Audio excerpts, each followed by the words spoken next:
answered the phone when the landlord called, asked me, was my father home? And I said, no. He said, well, who am I speaking with? And I said, you're speaking with his son. He said, well, tell your dad you all have 30 days to move. When I was homeless, I didn't know it was going to be an off and on 3.5-year battle, 3.5-year battle, 3.5-year battle.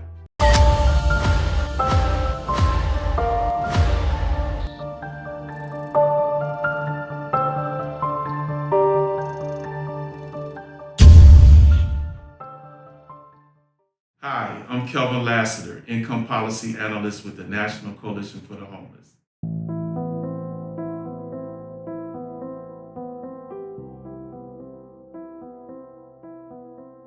Tell me about the moment in your life when you became homeless. There was a couple of bouts with homelessness. The first one was when my parents' house was foreclosed on during my senior year in high school.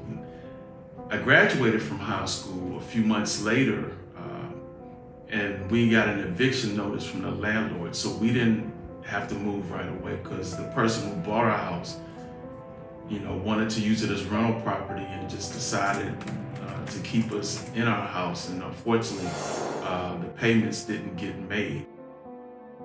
I answered the phone when the landlord called, and it was during the summer of 1982. And he's asked me, was my father home? And I said, no. He said, well, who am I speaking with? And I said, you're speaking with his son. He said, well, tell your dad you all have 30 days to move. And we had to do something in that summer that's called couch surfing, where you go stay with extended family or relatives, and you may or may not have a bed to sleep on. And it's a prevention of homelessness, but you're still classified as being homeless because your name is not on that lease or mortgage. And how was that first night for you? Well, these were people I grew up with and people I knew, so it was kind of weird in a sense, because the difference was we weren't going back to a house that we lived. And how did that make you feel?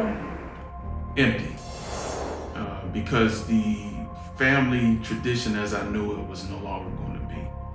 And I went to stay one place. My sister and my mother went to stay with cousins, and to this day I don't know where my father went to stay. I figured it was going to work out one way or the other. Just so happened that my mother applied to 11 different rental apartment complexes before somebody took a chance on her and said yes. And tell me about going to school while this is happening. Oh, it was pretty tough. We already were having problems.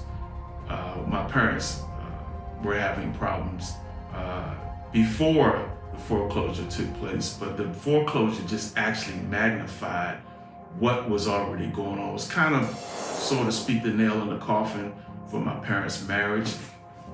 It was never the same after the foreclosure, and then after the eviction took place. My parents did not get back together officially. My father did have to take over raising my sister. We're 10 years apart. And my mother had breast cancer through all of this. And her condition actually took a turn for the worse in those later years.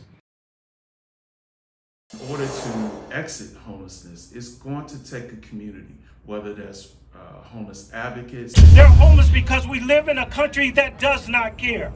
People who are homeless on the streets. During the nighttime, people get killed. Family members who care about you, or total strangers who just care about humanity.